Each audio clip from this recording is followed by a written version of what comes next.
because a vision softly creeping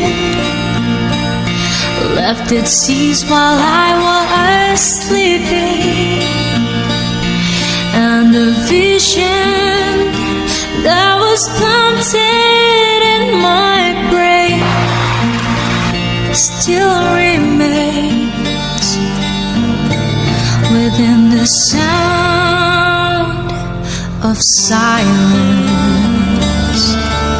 In restless dreams I walked alone, narrow streets of cobblestone, neath the halo of a high-street lamp. I turned my collar to the cold and damp. When my eyes first stand